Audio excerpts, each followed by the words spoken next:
Okay, I have 9 o'clock. Good morning, everybody, and welcome to Livestream Day at NITOP. We welcome all of our Livestream participants today's session. So today's session, you will see the sessions that are in Sawyer Key, this room, the general session, and then you'll see demo later on. In a minute, you'll hear from Dr. Lisa Sun, and then at 11:30, you'll hear the presentation of Dr. Elizabeth Phelps. You'll see demo at 2 o'clock, and then at 4:45, you'll see Dr. Veronica Yan. All the times are in Eastern time. Our live stream is brought to you, sponsored by the Psychonomic Society, and so is Dr. Sun's presentation. We are grateful for the generous support of the Psychonomic Society. If you have any questions, you can send them over chat to Zoom, or you can send them through the Whova app. So there will be two gaps in the live streaming today. I had asked if anyone wanted to have discussions, but I didn't get responses, so I'm assuming you all have other things that you need to do during those times. Now I'd like to present Dr. Lisa Sun. Dr. Sun is a professor of psychology at Barnard College of Columbia University. In addition to an active and productive research and teaching career, Dr. Sun has written 2 best-selling books in Korean, one on metacognition and one on the imposter syndrome.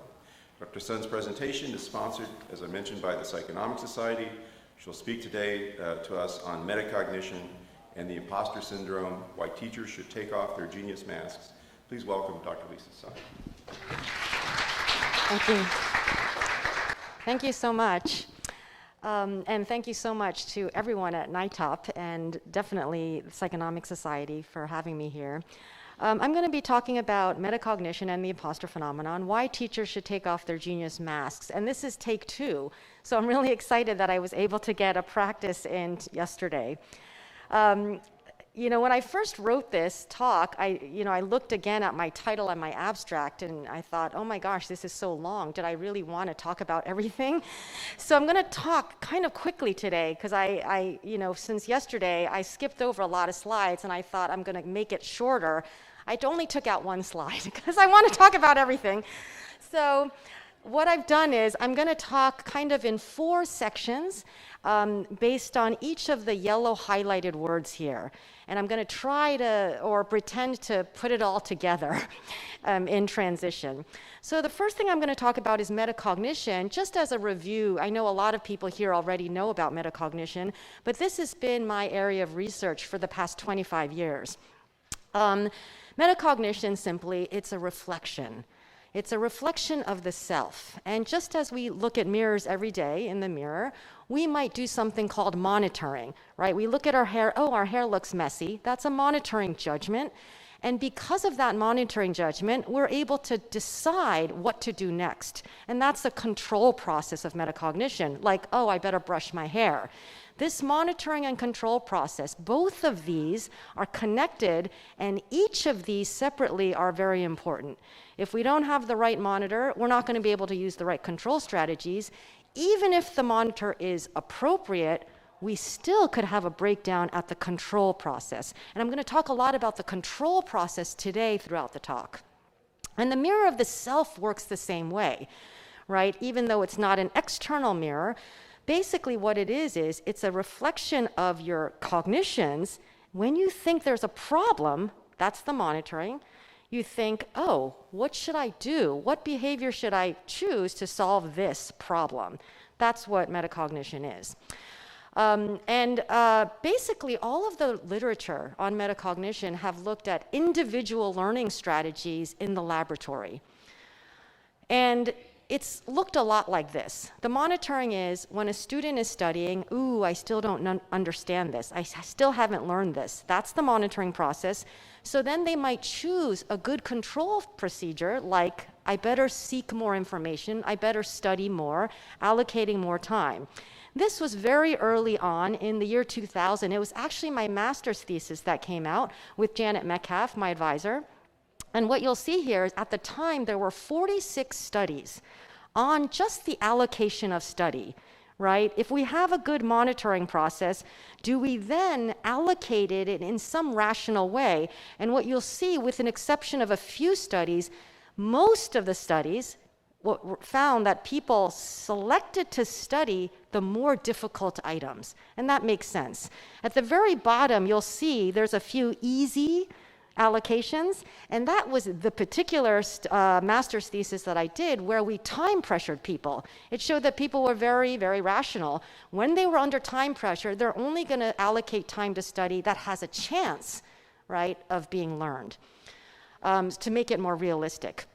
Because this is NITOP, I'm not really interested in individual learning, right? What I wanted to ask is, what does control look like in the classroom? And I have in gray here, for those of you who are kind of, maybe you're working at some company or consulting or doing different things, when I say in the classroom, I basically mean any social situation, like in your lab group or in the boardroom, right? When you're meeting with friends on a project, with colleagues, coworkers.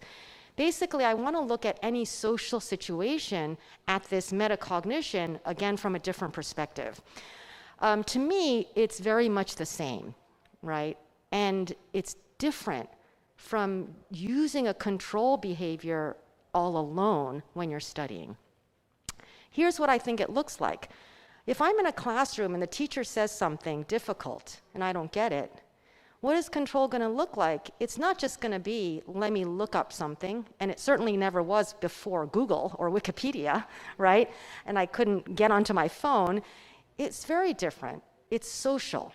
We have to ask. We have to raise our hand and say, I'm sorry, I didn't understand that. We have to confess that we're uncertain or confused. We have to do things that are really proactive, like go to office hours. And we have to even do things that I think it takes a lot of courage. We might even put on a confused face, a facial expression, but do we always do that? Seeking information from others, I think, is the key metacognitive control process that we need in our lives. And I don't think we've researched this at all. It's always been about individual learning, but when we get into the social realm, it's very different, and it's very different across different groups of people. So here are just some examples that I've asked myself after becoming an adult about how I lived my life. When you're not sure of what the teacher meant when I was a student, do you raise your hand and ask for clarification? When you disagree with what the teacher said, do you say so out loud? When a peer asks you to work together on a project, do you accept enthusiastically? When the teacher asks to see an early draft that's unfinished, are you happy to show them? During a brainstorming or debate session, is it easy for you to join in and state your opinion?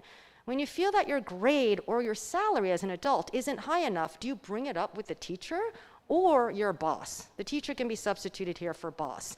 For me, I think this was very difficult. I didn't feel entitled to these things. In fact, my answers to all of these are a no. And in many cases, even now, it's a no. I'm willing to admit that, and I'm not sure of you in the audience, but you might have some no's out there that you might not be willing to say. But I do think this is a really big problem that we've kind of neglected about who has the courage to use metacognitive control in the real world every single day in school and every single day as an adult when we go to work. There's a second definition I want to talk about with metacognition, and this relates to mental time travel, which I absolutely love. Mental time travel first was brought up by Endel Tulving when he was talking about different consciousnesses. And when he talked about autonoetic consciousness, which is the most similar type of consciousness to metacognition because it's a reflection of the self, he said that a normal, healthy person who possesses autonoetic consciousness is capable of becoming aware of her own past as well as her own future. She's capable of mental time travel, roaming at will over what has happened as readily as over what might happen, independently of physical laws that govern the universe. This is what I think of as metacognition. Typically, as a student or as an adult when we're learning, we're making a judgment, a metacognitive monitoring judgment now, but it really doesn't matter how much we know now, typically. What we want to do is say, will I still know this tomorrow? Or how much will I forget tomorrow? The test is usually in the future. That's why monitoring is so important, right, when we're learning. But how do you predict the future? Typically, when you're in the class for the first time, when you enter kindergarten, when you enter middle school, when you enter a new class, when you're in a new job, we don't know what the future will look like. So what do we have to do? Basically, it becomes more complicated. We have to go back mentally into the past. We have all of our experiences to guide us, right? We have to say, when I used that strategy, did I remember it well for the test yesterday or last time? And if we did, we can say to ourselves, oh, let me study in the same way. So basically, in order to have good rational metacognition, it's not only that we need to predict the future, we have to mentally time travel into the past. And time traveling into the past doesn't actually look like this, it looks like this. But are we able to do that? Are we willing to do that? 20/20 hindsight is critical for good metacognition. But there's this thing called hindsight bias. It's the most deceptive, the most stubborn bias I have read about in the cognitive field. Once we know the outcome, we tend to believe that we had predicted that outcome. Once we have learned something, and this is more important for our goals here, we tend to believe that we had always known that thing. And so it's also known as the I knew it all along effect. It's originally was known as creeping determinism. It's been known for a very long time. It's also been shown to be very difficult to de-bias, right? This is a really stubborn thing, and it's very serious, especially when you're thinking about something like medical diagnoses or legal evaluations. And we're not going to talk about it here, but this is very related to victim blaming, right? Well, obviously they deserved it. I knew that would happen. We didn't know, but this is hindsight bias. We don't know the detours and the effort and the mistakes and the errors that occurred in the past, and that is precisely hindsight bias, which I think is a huge problem for metacognition. Here's an example of my son. When he was about 5, I gave him the Where's Waldo book, and the first time he opened, let's say, this page, he can't find him immediately, right? It takes about, let's say, 15 minutes, right? And, you know, that's not a bad thing. But what happens once you find Waldo on a particular page, you knew it all along. You know where Waldo is. There's no more search anymore. That's not the problem. The problem becomes when it becomes social. So when his friend came over and he said, hey, this is a really cool book. Why don't you look for Waldo, right? And the kid goes, okay, and he starts searching. A minute goes by, 2 minutes, and this is really an important point. My son didn't say to the other kid after just 1 minute, you can't find him, right? It's not that people are biased into thinking they knew it all along from the very beginning, right? We know that there's some effort involved, there's search involved.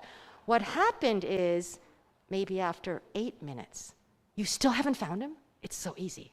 Maybe after 10 minutes. So the 15-minute original past becomes shorter and shorter. This is the problem with hindsight bias, that it's very narrow. It's very thin. So people don't think about this bias as a problem. It's like, of course I know there's effort involved. Of course I know there's search time. But it becomes thinner and thinner. So the problem here becomes when the other kid says with embarrassment, oh, where is he? Show where he is. There's a giving up because of this social hindsight bias that's kind of contagious in a very bad way, right? And this is the problem with hindsight bias. I'm going to come back to the thinness of it. Originally, this study, which I love, the Harley Study, they actually showed celebrity faces one at a time, and then once they got it, they recorded it, they went back and showed the same faces gradually clearer, exactly the same as before, and they said, did you know it was Jennifer Aniston here, yes or no? And what you see is, on the very first trial, people don't say, yes, I knew it. That's not hindsight bias. It's not really I knew it all along. It's always 1 or 2 faces before, right? Again, it's the thinness. And I'm going to go through this quickly. We do the same thing with a series of items. We asked, okay, identify. and they get it at a certain point. Then we go back and said, did you know it at this point? Yes or no? And we see if there's a hindsight bias. And here, with the goal of de-biasing the bias, we also asked people to not think about yourself. Think about a peer that's completely naive.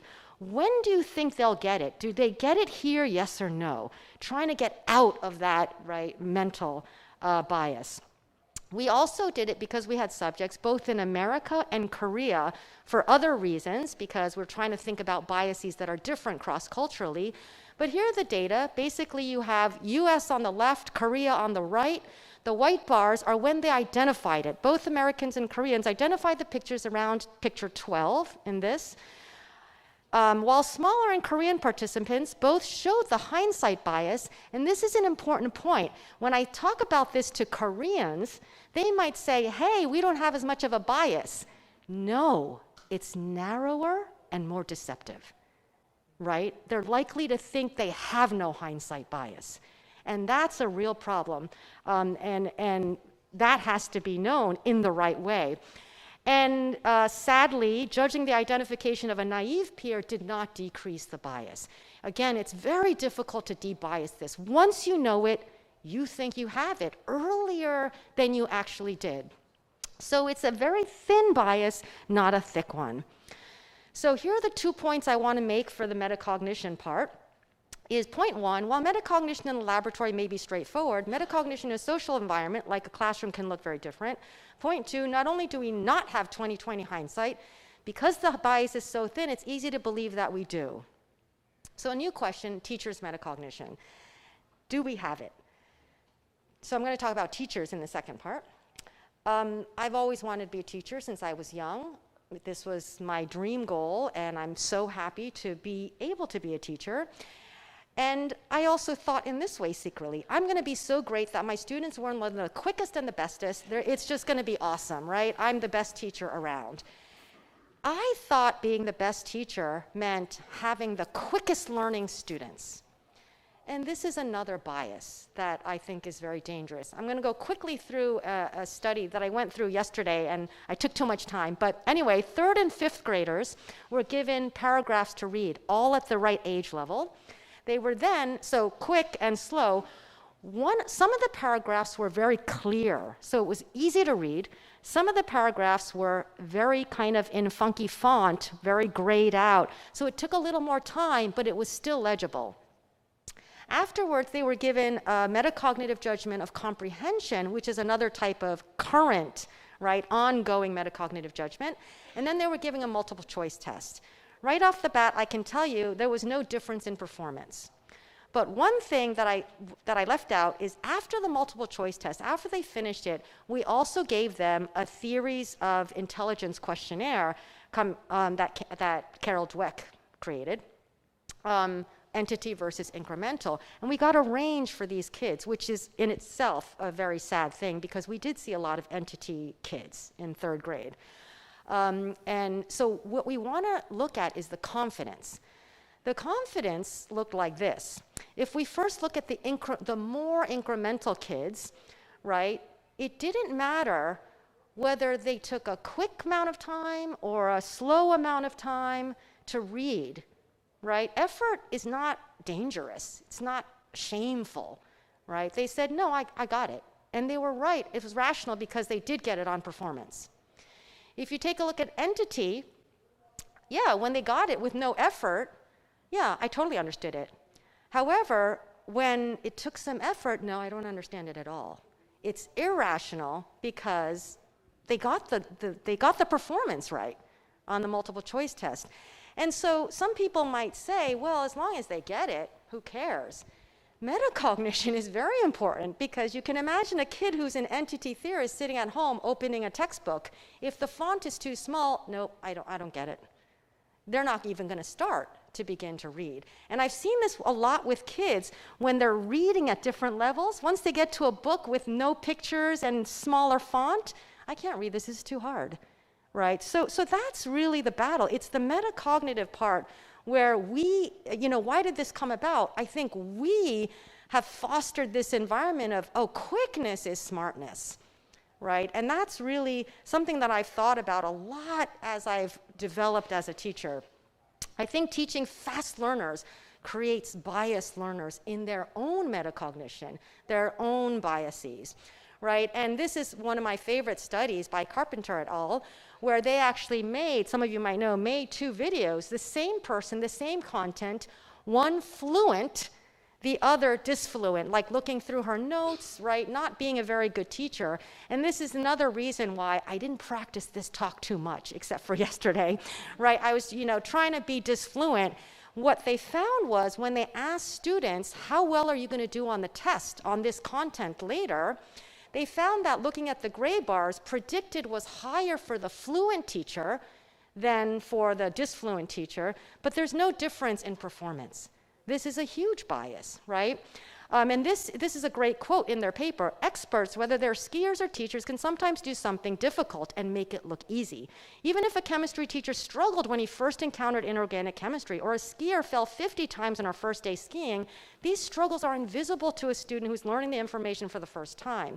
Unaware of these difficulties, students may be inclined to appraise their own learning on the basis of the most salient cue available, which is our level of fluency.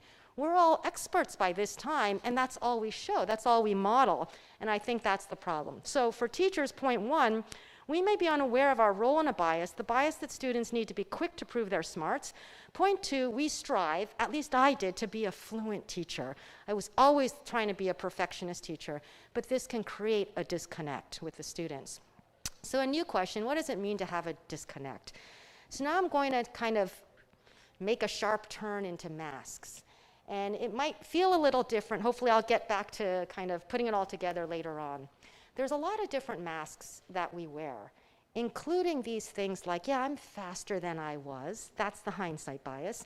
Yeah, it was easier than I admit, right? Even when something was really hard, we say, oh, I didn't study at all. What am I going to do? And then, of course, we get 100 on the test, right? We want to end up being geniuses to our friends. We want to think that, oh, I didn't make an error. I know a lot of people who, if I ask them, oh, well, let's go ice skating, like, oh, no, I'm not a good ice skater. Like, what are you trying to be, like an Olympian? It's, it's just, it's okay if you just hold the rail, right? There's also the cool facade of like, not doing well on exam. Yeah, I didn't care. That's not true very often, right? So we have all these masks, and I'm going to show later soon that a grade is a mask. That has nothing to do with metacognition. And of course, there's the genius mask. Like, yeah, I got it a little earlier than I did, right? So it's kind of like the partial genius. And I want to start talking about something that you might not find relevant to you, but I think it's analogous to all different kinds of minorities. So obviously, I'm Asian American, I'm Korean American, and here's just one example of, I think, how masks occur. So I was born in America, raised in America, completely American, totally never set foot in Korea, didn't go to school in Korea, never lived in Korea. And so in my mind, in my cognition, I knew that I was American. I didn't know, I wasn't fluent in Korean, I wasn't fluent in the Korean culture. And yet, and this is kind of a controversial topic, whenever people ask, oh, what are you, right? Obviously, it's just a curiosity question, which I totally agree with, but getting it hundreds of times, and you know what they're asking. You say out loud, oh, I'm Korean, but I'm not. I know I'm not inside. Now I'm faking it to everybody else in this American society. So every time I say, oh, yeah, I'm Korean, I'm like a little bit more ashamed that I don't know the Korean language fluently. I don't know the Korean culture. I've never lived there. So that starts one of these kinds of disconnects. And it happens with all other different kinds of minorities in different ways because you're trying to fit in, because you're trying to answer people's questions. And this also leads to, well, how do I assimilate? This has been the biggest mask, I think, of a lot of Asian Americans and some other minorities as well, is the model minority mask. In 1966, this first came out in US News and World Report, particularly describing the Chinese American community, where they said at a time when Americans are awash and worry over the plight of racial minorities, one minority, the nation's 300,000 Chinese Americans, is winning wealth and respect by dint of its own hard work. At a time when being proposed that hundreds of billions be spent to uplift Negroes and other minorities, the nation's 300,000 Chinese Americans are moving ahead on their own, with no help from anyone else. You can kind of see what I'm getting at. No help. That means no metacognitive control socially. No help. We're not allowed to, right? We're a big family. If someone has trouble, usually it can be solved within the family. There's no need to bother anyone else. The number of times I've seen minority students ask me, oh, but can I really go to office hours? I don't want to burden the professor, right? This question has been constant, especially with different minorities. And I'm not talking about minorities who look different. I'm talking about any first-gen white students. They come and, oh, I don't know if I'm allowed to go. And this is a problem, right? They're trying to assimilate. They're trying to do the right thing. They just don't know, and they don't want to burden. The point is that they're willing to do something, these Chinese people. They don't just sit around moaning. You're not allowed to make a fuss. That's the model minority. Being the model, it prescribes a contest with other races. It gives allowance to hide our culture. It takes away resources, and it allows us to assimilate by never making a fuss. So now kind of looking at the big realm of things, this mask for me was the very first mask I ever wore in my life that I'm conscious of. It was when I entered kindergarten. I could speak a little English because I was an American, but my parents were immigrants, so we spoke Korean in the house. So my pronunciation wasn't perfect, and my grammar wasn't perfect. So I couldn't speak perfectly, and I got a little bit of laughs when I spoke in English. So what do? Because I'm trying to assimilate, I stay silent. I hide, right? Because that's how you assimilate. That's how minorities assimilate. But that's not a mask yet. If I just stay mute, I'll also stick out. Like, what's wrong with her? She doesn't talk. I need to have something as a mask. That became reaching perfection academically. It's easy. Tests are easy. You just study, right? And what happens, oh, wow, Lisa, you got a perfect score on this spelling test. Your English must be really great. That's the same thing. That's the mask where I'm starting to get a disconnect because inside I know I don't know how to speak English perfectly. Yet the test is showing the entire world socially, including the teacher, that I'm great at English. And that's what school is to me, right? And what happens, I realize, oh, this is my first mask. I can hide behind a grade. And I know that there's this stereotype of tiger moms and Asians doing well academically. That was never our ambition. Our ambition is just one, to assimilate, to belong, right? And this was one way to do it. We couldn't do it with our appearance. We couldn't do it with our accents, right? And we couldn't do it with our customs. That was my first mask. And you start to see this anxiety grow. I have to be perfect from now on. Otherwise, I'll be found out. So academically, I have to be perfect. It has nothing to do with, oh, I'm so passionate about studying. I just have to be perfect. That's my mask that has been successful thus far, all through elementary school, middle school, high school, so on, right? And I can't be found out. So this just came out a few months ago in PNAS, talking about the underperformance of East Asians. People are unaware of this. There's a lot of people who have this stereotype that, oh, Asians are doing so well.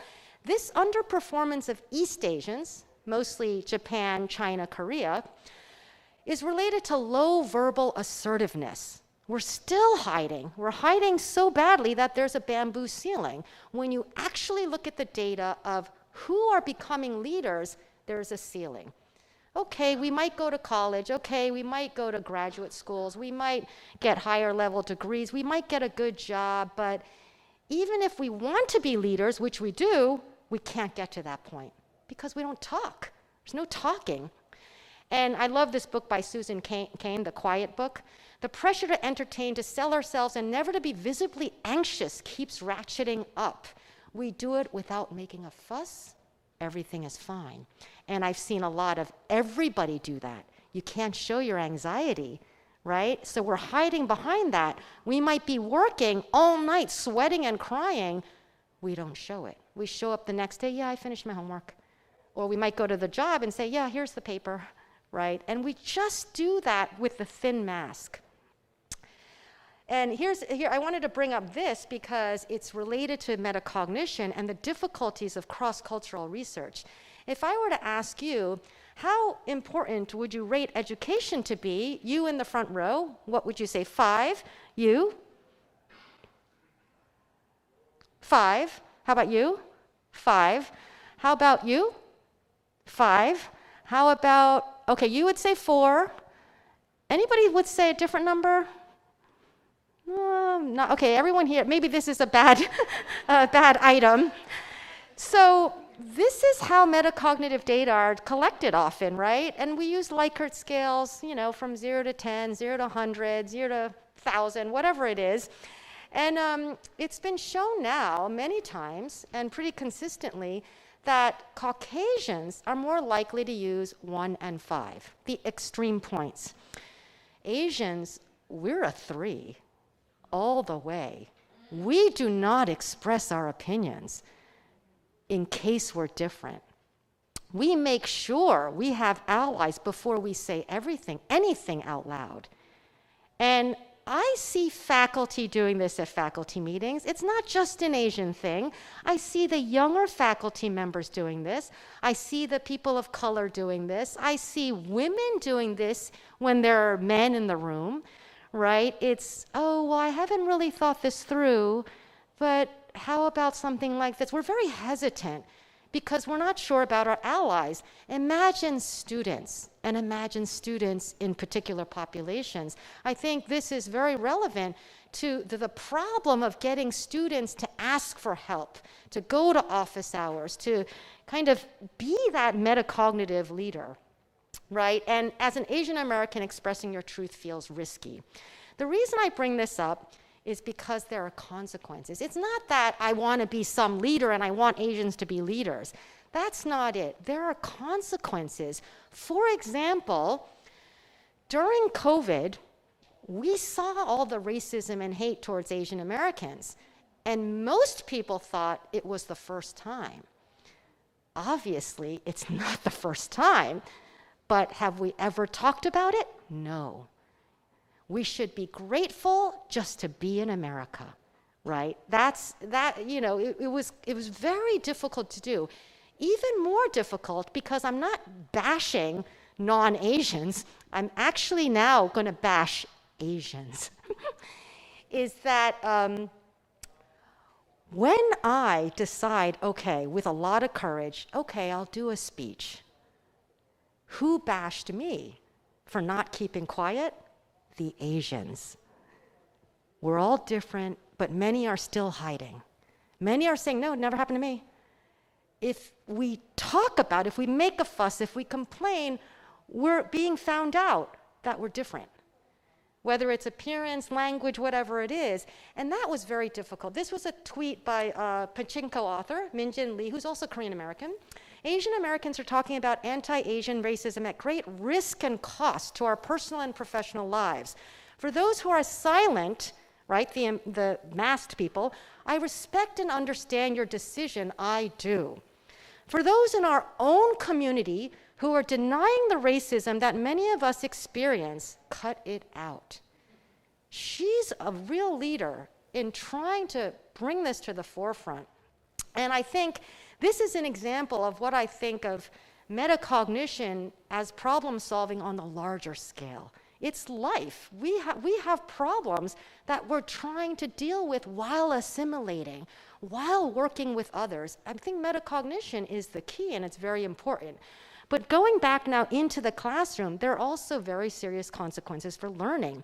This is an experiment. I'm just going to look at the time. I'm going to go through this very quickly, where we actually had people read a fake article to manipulate them into feeling like an entity person or, an incremental person by just saying, something was the result of their DNA or something was a result to the challenging environment, right? So we had these two groups, and these are all Barnard Columbia students who became kind of entity and incremental for just temporarily during this experiment.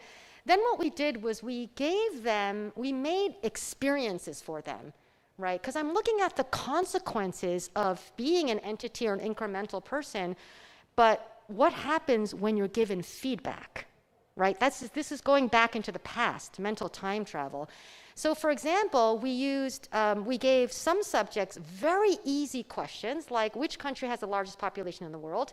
And we gave other people difficult questions, like what is the color order of the Olympic rings from left to right? So obviously people, they're getting the feedback while they're learning, ooh, I got them all, I'm really smart at this. And then the others are like, ooh, I didn't get any of them, these are really difficult. That's the mental time travel of the past that they have to keep in mind. And then what we did, we took those people and we said, now we're going to give you a choice. Do you want an easy problem or do you want a difficult problem? And what do they choose? This is now the metacognitive control. What we found for the incremental people, the incrementally manipulated people, is that if they had bad feedback, I got none of them, they said, ooh, I'm going to go for the easy. That's rational. If they got all of them, oh, I'm going to go for a more difficult one. They know when they can go up a level. They responded differently to feedback, right? And that's what students need to do. For the entity, it was like, you do half and half, like whatever. There was no kind of mental time travel to what their experiences were, those detours in the past, right? There was nothing. So entity theorists, the entity manipulated theorists, they responded no differently. So why is this genius or the model mask so dangerous? Past efforts are ignored, right? Its metacognitive control cannot be good without feedback from experience. It's a lot of this effort, we need to hide it. We need to not talk about it. We need to think everything's perfect, everything's fine. We can't show our anxieties or our perspiration, right? Or our crying.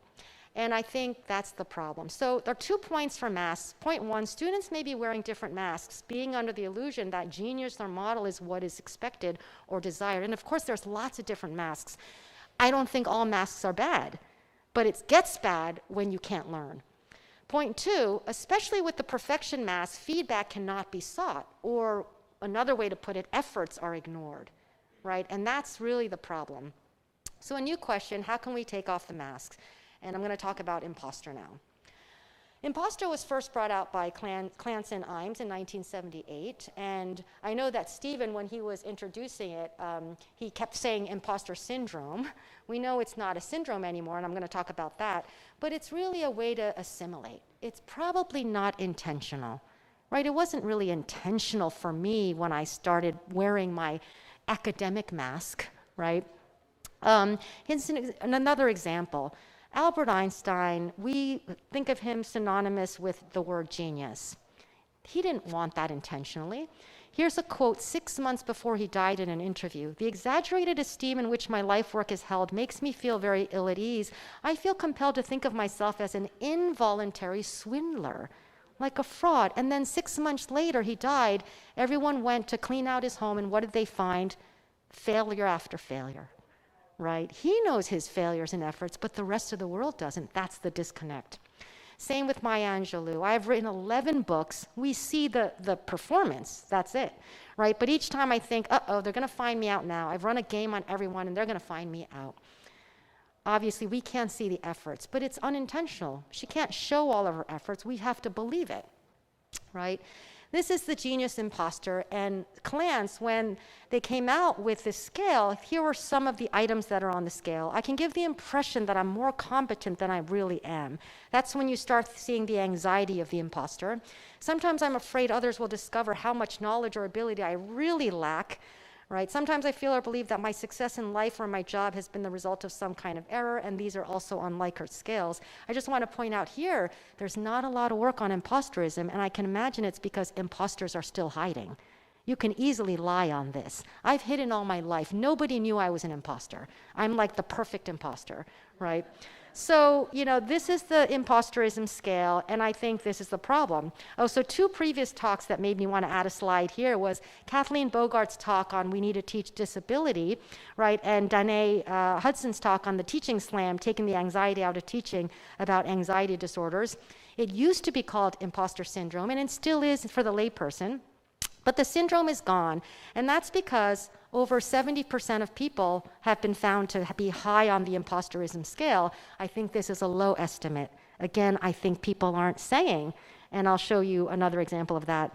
Also, the thinness of the mask, right? It's kind of like, it doesn't appear to affect functioning. So when Dr. Hudson said, yeah, well, these clinical disorders, they are disrupting daily functioning. It's so interesting that imposter syndrome does have a symptom of anxiety, but people are good at getting through the day first, right? Hiding that anxiety. It's a very different sort of process, which could be a disorder or not, I'm not sure. But for me personally, I've had a lot of anxiety, but after I finished the task, right? I've seen, and it's interesting because nobody really talks about this, and I'm not a clinician, but I've had 2 students in the past 4 years who got through the class, a discussion class, and then when I left, they were on the floor having a panic attack. They got through the entire class. So, how much of this is hidden and how much of it could be called a syndrome? But it's so deceptive because it is hidden, right? Because people seem to be able to get up the ladder while having the imposter syndrome. So it's invisible, there are sneaky consequences. Here are just 5 kind of descriptions I took out of the Clance imposterism scale, which I think imposters are dealing with. The anxiety about being found out, fear of being judged, the need to be perfect, fear of making mistakes, and fear of success. Because if you're acknowledged, you have to be perfect from then on, right? If you're a genius, you better be a genius. You better not put in any effort. You have to be a genius for the rest of your life. This is really all about hiding your effort, right? And here's what I think the consequences are. It might not be about racism, something so broad, but it's chronic, I think. You have to work alone. You can't get help. You're not going to take risks. You miss out on feedback, and you pass on rewards. All of these 5 things I have done, right? And I think many people have at least 1 or 2 of these, where we pass on things and we basically ignore our metacognitive control. We have good monitoring. It's the control that's the problem because we live in a social world. And I think these are examples of very important metacognitive control skills that we need in our entire lives, starting at a very young age in school. So what are the role models? Here's some things that I wanted to talk about, just an example. Are there role models showing that, yeah, no, it took me a while to get here. I still feel that, I'm not doing as well as I want to or how people think. One person, texted, today was my 2nd day at Microsoft. I feel that I'm an imposter. And what happens at the very bottom, someone says, hey, I've been here 10 years. I'm still an imposter. It doesn't go away. In fact, it gets worse. And there's evidence that in some studies that show no matter how high up the ladder you are, you're more of an imposter. Of course, the first day I became a professor, I wore a suit. I had to be perfect. I couldn't even get onto the elevator because I was afraid of getting on the elevator with someone. I couldn't get out, and I had to answer a question. So I went up the stairs, and I remember going up the stairs very slowly so I wouldn't sweat. All of these things we do. I've seen people, and I've done it myself, so I've seen people, and I've discussed it with people, for example, at faculty or teacher meetings, where you might not be in the mood to talk, or you might not have a lot of ideas. So what do? You go in, and you're the loudest to say hello, to have people know that, no, you're talking, you're part of it. And then you can stay quiet the rest of the time. I've seen this, right? These are all strategies that we're so good at that thin imposter mask, right? And I think the higher you get, in terms of a classroom, teachers are on the highest rung. Teachers, are we the highest imposters, the biggest imposters? I actually think so. Even if we're not, we're the ones who start it. We're the ones who keep the mask on, right? We strive to be perfect. We're fitting in as a classroom in our role, which means we have to act smart. we have to act knowledgeable. We have to be quick. We have to be fluent, right? And there's no metacognition in that, right? There's no metacognition is about highs and lows, errors and getting up, right? But we don't seem to have that. This is my last day of teaching last semester, and every last day after the students all leave, I just sit there, right? And I think, okay, how much of an imposter was I, right? And it makes me very sad because you always see students who leave this semester never having said a word. And you see students who I think you did develop a lot. And you wonder, okay, did I actually help every student equally? And I think that's the biggest goal that I have, that I'm still not certain if I am being a good teacher for everybody. And here's an example of why it's so difficult to get the imposter to take off the mask. Like Stephen said, I did write, this is not a plug because they're both in Korean. I wrote 2 books, so if you want to learn Korean, you can read them, but they're not in English, although they're based on a lot of the scientific work. Usually when you write a book, and I did this for my first book, which was called Metacognition, and for Koreans who didn't know anything about metacognition, because all the research is here, I asked, kind of famous authors to put a little blurb on the back. And, and then it sells well. That's what people do as authors. For my second book, which is called Impostor, I couldn't do this. I couldn't ask these very well-known, definite imposters to say on the back, insinuating, oh yeah, I'm kind of an imposter too.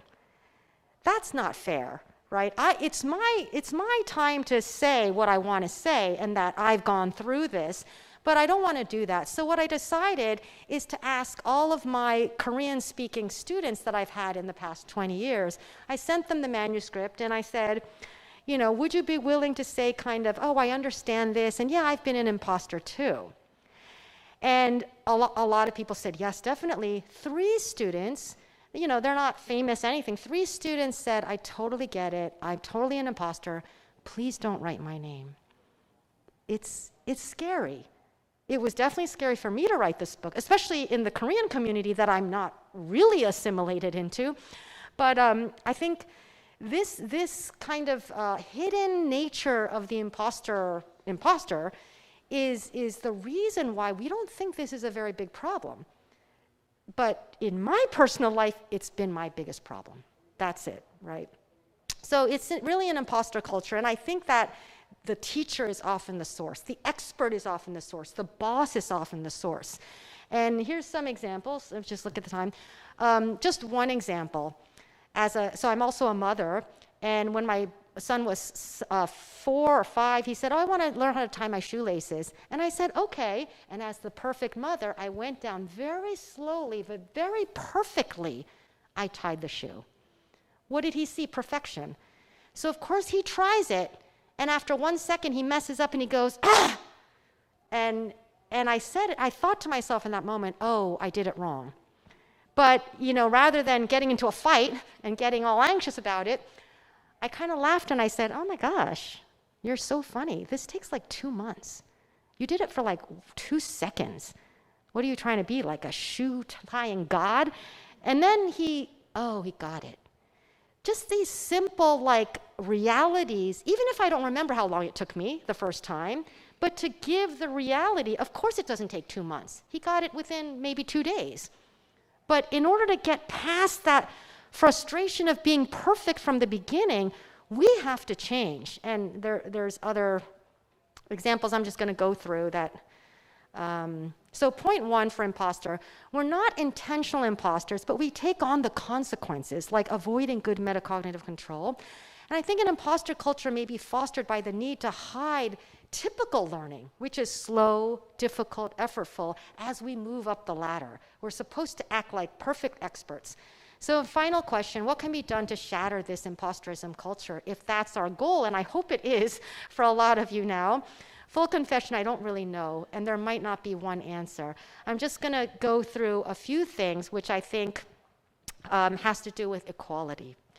I think a culture of perfection is a culture of inequality. The more perfect we are, we're really teaching to just a group of people who can handle being perfect because they're already ahead. And I think this is a serious problem. I don't believe in these terrible phrases that you just say to students expecting that they'll just abide. Like, lean in, talk, ask if you need help. Imposters will not do this. Asian Americans will not do this. A lot of minorities will not do this. Come to my office, ask for feedback, and any snarky response. I understand we're experts, and the 100th time we get a question, we want to be snarky. I don't think that's good, especially for the minorities. It might be the first syllabus they've ever seen. It might be their first semester. They might not be fluent in English. I just think, we often forget that there are different backgrounds, and, I think we need to get rid of the snark. And so I think we don't respond to these types of utterances in the same way. And I think it is because of inequality and imposterism. So I have two things that I think have worked for me. I'll just put them in the categories of tattling on other students, tattling on myself. And this is really being a safe way to be found out. Have the other students be found out for each other and make it so that I'm just found out early, right? That's what imposters do. We're afraid of being found out. But to get that done early, for example, normalize seeking help. When someone comes to me for office hours and asks questions, I write them down. The next class lecture, I answer them all for everybody. Because I'm not sure when they're going to come to office hours, when the imposters will, right?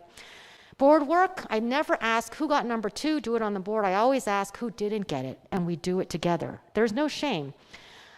Partial debates, I do a lot of debates. I allow people to have something prepared they can read just to get their voice going, and then something spontaneous, but I weigh heavily more on the prepared. I require a draft for everybody. Outline, first draft, second draft, if it's a paper. I have people grade each other exams, which is why I love Tim Franz's teaching slam on peer assessment. And there's a long-term focus, where Stephen talked about multiple choice. I've never used multiple choice problems for the past, I think, 7 years. And even for 150 students, people often ask me, well, what do you do? Short answer? Yes, I do short answer. That's what teachers do, the best kind of testing they could try. Multiple choice is really bad for inequality. I think it's just, a lot of people have very different experiences, different ways of approaching multiple choice. But what I do to make it easier to grade, and I tell people this all the time, I don't know why they're doing it, none of my short answer questions require words. I mean sentences. All of my short answers are figures, or tables, or charts. So it's very quick to grade. And it also doesn't matter how well you speak or write English, right? And so there's a little bit of nerves. People are already nervous about how they're writing, how beautiful their writing is. That's unfair. So I've only looked at, because I'm teaching cognitive psychology, I'm teaching about experiments and empirical data. And I make it everything about long-term learning, not perfection and not snark. And this is a great quote that I got from Dr. Art Markman. Many students have asked about whether this will be on the exam. Yeah, you don't use snark. Instead, you say, yes, it will be on the test, but it might not be my test, right? That's what we're teaching them. We're teaching them for the long term. If you want to learn this, you learn it if you want to use it for life, right? That's what you say. It's not snark, but you answer the students' questions, and you don't say, oh, every other student has asked me this, right? It has nothing to do with other students. This student is asking. So that's a little bit of tattling on each other to make sure everyone knows that we're all in the same boat. And then I tattle on myself. I travel back in time. How long did it really take? I'm very honest about it. I tell people about my failures. I open up exactly what Dr. Bogart's solution was in her talk. I learn. Learning is metacognition. So everything I learned at this conference, I'm going to go and tell my students, right? And so they see that, oh, I'm still learning. It's a lifelong thing. Right? I discuss my own procrastination, confirming that I'm not a genius, right? And I'm also worried about, I don't want to be found out to myself, right, necessarily. And I model this, but in the right way, right? I really think about, detours. And so I think this is a culture of metacognition. Just want to mention here that this is a culture of the privileged self, right? I have talked about myself because that's what metacognition is. I don't know what your experiences and background is. I can't expect that you're all going to learn in a certain way that kind of relates to how I want you to learn. That doesn't make sense, which is why I love metacognition in the first place. And I've taught this course. I taught it for the second time. I've taught metacognition, this seminar, for the 6th time, I think. But the past time, I did it precisely on hindsight bias and imposter phenomenon, and it was great, because it was a really tattle on myself, tattle on each other session. So, and Calvin Lai, his talk, which I loved, he asked, well, does teaching diversity bias work? He's like, well, does teaching math work? It's a stupid question, right? So I'm not too concerned with the question, does teaching imposterism work? I do believe that awareness is simply the first step that we need. And a lot of students, this December and January, have emailed me saying, I wish I had taken it earlier, right? Because they felt like an imposter all through their college years, and now they're graduating or they're seniors. So finally, being found out, tattling safely and equally during study early is critical. And that only happens with explicit teaching of it. So, this is just me, a picture of me with my kids reading. We still read out loud.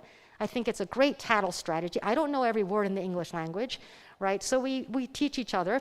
And then in the board meeting, I say to often CEOs or bosses or the higher ups, I don't like it when you go to people, your coworkers, and you say, hey, here's the problem, have the project done by next Tuesday. It's much better to sit down together and say, here's the problem, let's think about it together. If a boss doesn't do that, they're imposters. They don't want to be found out. They're trying to stay perfect and trying to get the workers to do all the work and have it back. And that leads to the workers also being imposters, right? And I also think that learning doesn't stop with an exam or a goal. I think after the exam, we do a lot of review of the exam afterwards. And when I talk with my kids, I don't say, well, oh, phew, you got an A, great. I keep talking about, oh, well, what are you learning now? And what about that? And we have discussions on it. So the take-home message regarding the bosses or the teachers or the parents' message, the higher ups, is really, when you say to a kid, you got this, you have every right to succeed, I think it's actually really, really bad. I don't think we're trying to encourage people to be fast and perfect. I think instead we want to say, you're entitled to take your time, like to think. You're entitled to get help, and you're entitled to make mistakes. When I started saying this to students and even my own daughter for the first time, and I said it in this way, she got an A on one exam that was very difficult for her. And I didn't say, great job, you got a great grade. What I said was, I really know how hard you worked. And there were tears. That she understood that I understood what real metacognition, what real self-reflection was. It's not the grade, that's the mask. We don't care about the mask. So I want everyone to lean into metacognition, take off the disguise, and to admit I was never perfect from the beginning, and neither are you, but we can continue to strive for learning together. Thank you very much.